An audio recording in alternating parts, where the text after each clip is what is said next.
Meghan and Harry created yet another difficult bombshell, in particular for their brand new team to deal with. As ever, let me explain. Hi, good morning. How are you? Nice to see you. Thank you also, as ever. I truly mean this for your lovely comments about some of the recent history videos that we've been putting up around about London, London's narrowest pub, and of course the former Duke of Westminster's beautiful home. I know, I was looking at the money when you think about what it would have cost in that particular era. And you look at the millions that it would be today. But of course, it's all relative, isn't it? That would have been a phenomenal amount of money too, way back in 1901 or whenever it was built. Just an incredible thing. And as I say, a lot of these things that I'm highlighting are free because we're all on a budget. And if you are here on holiday and you think I need to do the tourist things, there are other things that you don't need to spend all of your money on. Quite simple things, and if you take sandwiches and a flask, even cheaper. Yes. Back as ever to your breaking roll story of the day. Now, this story, as I say, strange thing again, because when you look at it with Harry and Meghan, if you remember, they gave a list of periodicals and media organisations that they were willing to speak to. The Telegraph here in London was one of them, which is a esteemed, sort of respected broadsheet.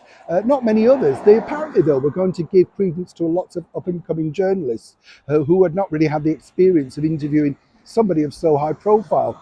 I'm still waiting for that call, Harry and Meghan. Why haven't you called? It would be an honour to sit down and interview you and ask you so many questions, as I'm sure you would know.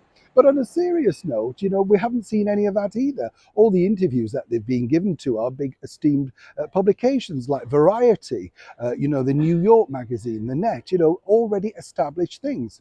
People Now, what a lot of people won't realise is if you're working with Harry and Meghan, of course, it's very difficult because they keep falling out with people. Now, the latest one on the list is none other than the very respected Wall Street Journal. They gave a scathing headline the other day, which didn't play out very well for Harry and Meghan. But now, the bigger problem you see with Meghan is this. She's signed to the William Morris Entertainment Agency. They're pushing ahead, trying to make sure they can make a relevant, interesting, and more importantly, make some money, which is the vital thing right now. And the more that they fall out with these individual companies, the harder it is to place. Or is it? According to a very good source working alongside Harry and Meghan, they basically feel they don't need the world's media because, they have social media. If she strikes up as an influencer, then the world will just pick the messages up from there and repeat them verbatim as she wants them. Doesn't really work like that though, Meghan. Truly, this is where you're a bit dim. The bottom line is they will dissect, pull apart, and make their own story based on what you've put out. If, of course, as we've seen previously, there's so many holes in it.